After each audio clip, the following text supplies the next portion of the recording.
Welcome to Fertility Cafe, the home for every conversation exploring alternative family building through IVF, surrogacy, egg, sperm, and embryo donation.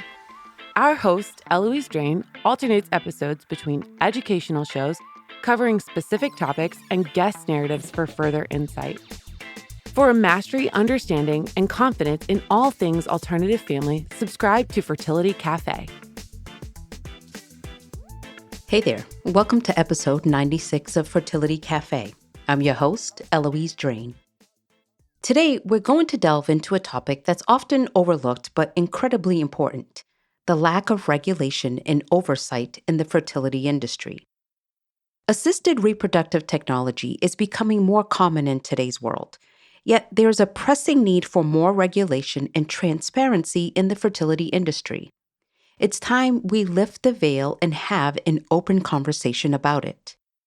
In this episode, we'll explore the current state of the fertility industry, the need for more oversight, and the importance of patient care and the accessibility of fertility care. So, let's get into it. Picture this. You're embarking on a journey to start or grow your family, and you're navigating a landscape that's not only emotionally charged, but also complex and often confusing. You're dealing with surrogacy agencies, egg donors, fertility clinics, surrogates, and a whole lot of medical jargon. And in the midst of all of this, you discover that the industry you're helping you bring life into the world is, in many ways, a bit like the Wild West. There's a startling lack of regulation. Now, what does this mean? Well, without proper oversight, there's a risk of some pretty unethical practices. We're talking about potential exploitation of surrogates and egg donors and inadequate care for patients. And just to be clear, surrogates and egg donors are not just service providers. They're individuals whose health and well-being should always be a top priority. And then there's the issue of misinformation. Without clear, standardized guidelines, it's all too easy for confusion and misunderstanding to creep in. This can lead to uninformed decisions, unrealistic expectations, and a whole lot of unnecessary stress. To set the stage, let's look at some compelling statistics. Reproductive problems in both men and women are rising at an alarming rate. The whole spectrum of reproductive problems in males is increasing by about 1% per year in Western countries. This includes declining sperm counts, decreasing testosterone levels, increasing rates of testicular cancer, and a rise in the prevalence of erectile dysfunction. I mean, maybe 1% per year isn't really a big deal, but it is. It adds up to more than 10% per decade and more than 50% over 50 years. When you consider that sperm counts declined by 50% in just 40 years, it's difficult to deny or discount how alarming this is. Female infertility is a widespread concern, affecting approximately 12% of women aged 15 to 44 in the U.S., according to the CDC, and 10% of the reproductive age population, as reported by the American Society for Reproductive Medicine. Globally, between 48 million couples and 186 individuals suffer from infertility, according to the World Health Organization. Common causes of female infertility include polycystic ovary syndrome, PCOS, affecting 6 to 12% of women in reproductive age in the U.S., and endometriosis, impacting around 1 in 10 women during their reproductive years, or approximately 176 million women worldwide, as reported by the World Endometriosis Research Foundation. Miscarriage rates are also increasing by about 1% per year in the U.S., and so is the rate of gestational surrogacy. The World Health Organization recently released an article that stated a large number of people are affected by infertility in their lifetime. Around 17.5% of the adult population, roughly 1 in 6 worldwide, experience infertility, showing the urgent need to increase access to affordable, high-quality fertility care for those in need. The fertility industry is a booming business, but it's also a field that lacks regulation and transparency. This is particularly true when it comes to third-party reproduction. When we talk about the fertility industry, we're talking about a vast network of services, technologies, and professionals. It's an industry that's been growing rapidly thanks to advancements in medical technology and changing societal attitudes towards family building. But with this rapid growth, there's been a struggle to keep up in terms of regulation and oversight. Let's consider the professionals involved in this industry. We have fertility doctors, nurses, embryologists, agencies, mental health professionals, and legal experts, to name a few. Each of these roles is critical in the fertility journey, and each requires a high level of expertise and ethical conduct. Yet, without proper regulation, there's a risk that some individuals or organizations might fall short of these standards, leading to subpar care or even harm to patients. And then there's the technology. Assisted reproductive technologies, ART, have revolutionized fertility care, offering hope to many who might otherwise be unable to conceive. But these technologies also raise complex ethical and legal questions.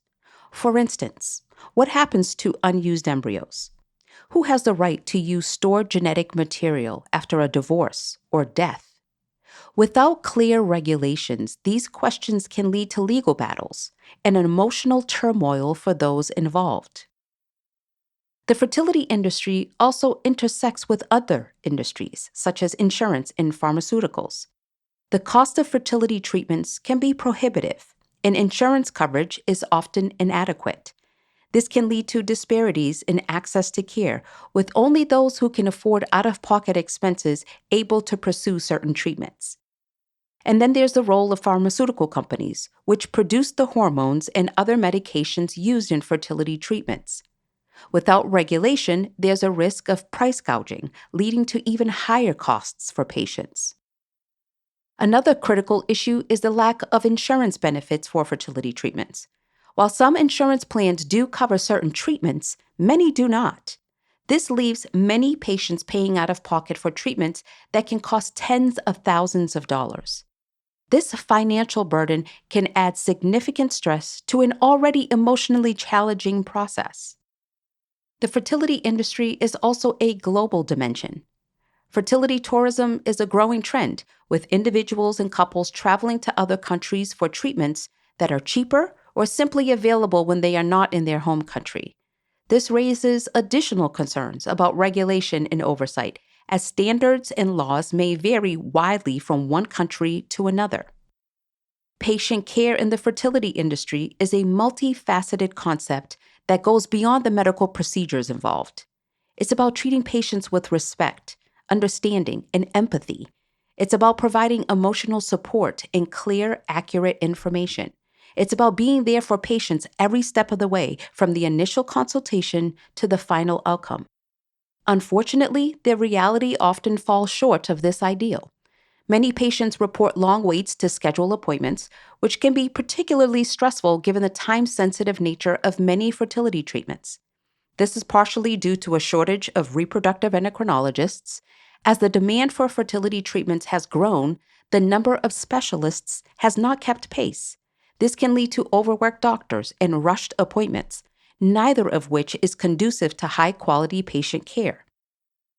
Despite the increasing rate of gestational surrogacy, there's a shortage of surrogates, especially since the pandemic. Potential surrogates face more potential health risks and limitations because of the pandemic. For example, being pregnant puts someone more at risk of getting severely ill or dying from COVID-19. The reality is, it can be tough to find a surrogate who matches the intended parent's requirements and passes all medical screenings. This process can be even more intense for LGBTQ+ individuals. Surrogacy is a complex process, and it's not entered into lightly. It's financially prohibitive for many people, and it also comes with its own set of emotional challenges. For heterosexual couples considering surrogacy, they've likely already experienced heartache and loss in their fertility journey. For LGBTQ individuals, surrogacy may be the only path toward building a biological family. The shortage of ethnic egg and sperm donors is a significant and complex issue within the fertility industry. Factors like cultural and societal stigma, misconceptions about donor responsibilities, and a general lack of awareness about the donation process have contributed to a lower number of donors from various ethnic backgrounds. This shortage impacts individuals and couples who desire to have children that share similar characteristics or racial heritage, leading to extended waiting times, higher costs, and additional emotional stress during an already challenging fertility process. To address this, comprehensive efforts are needed to raise awareness, revise possible restrictive regulations, and increase understanding and openness about the donation process within diverse ethnic communities. The overturning of Roe v. Wade, the landmark Supreme Court decision that legalized abortion in the United States, could also have significant implications for fertility care. While the primary focus of the debate around Roe v. Wade is on abortion rights, the decision also underpins the legal framework for many fertility treatments.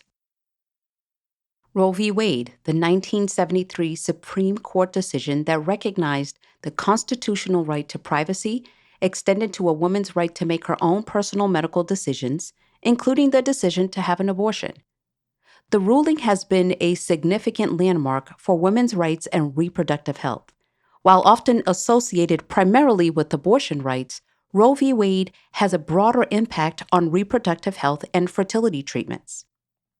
For example, treatments like in vitro fertilization, IVF, involve the creation and manipulation of embryos outside of the body.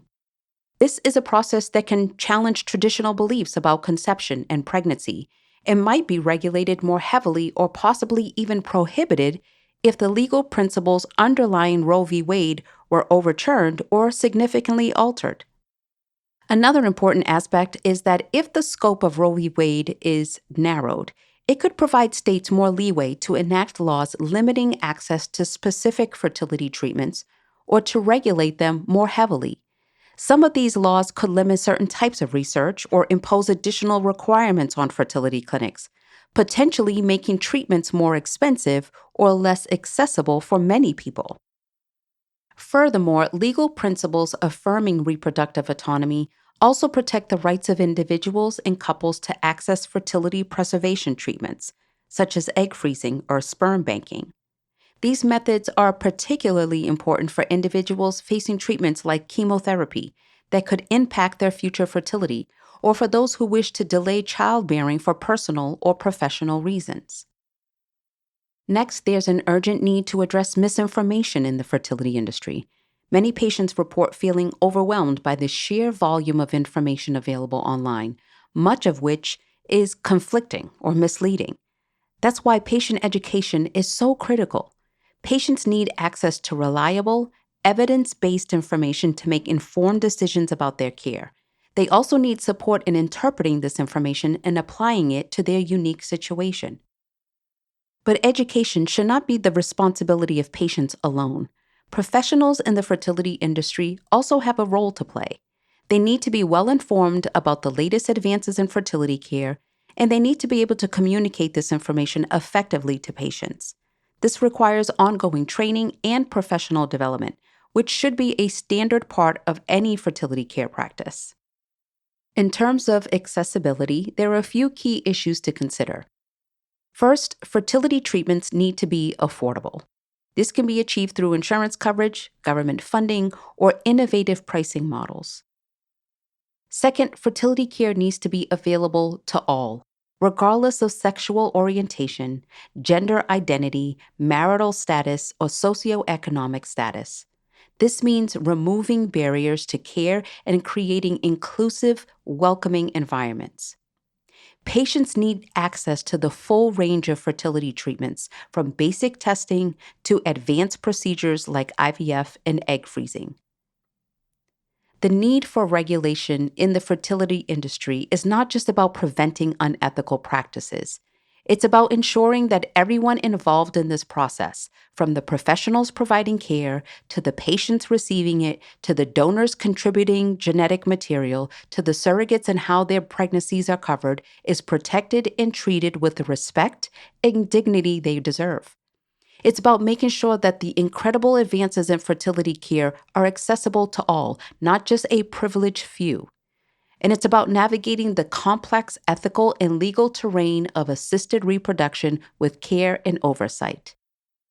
Going forward, we need to advocate for transparency, patient education, and standardization in the fertility industry.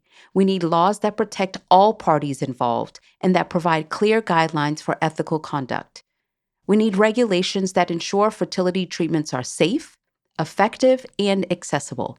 And we need insurance policies that cover fertility treatments to ensure that cost is not a barrier to those who wish to start a family. Thank you so much for listening. If you found this episode helpful, please rate Fertility Cafe on your favorite listening platform and share this episode with anyone you think could benefit from hearing it. Tune in next week for another amazing episode on Fertility Cafe. Until then, remember, love has no limits. Neither should parenthood.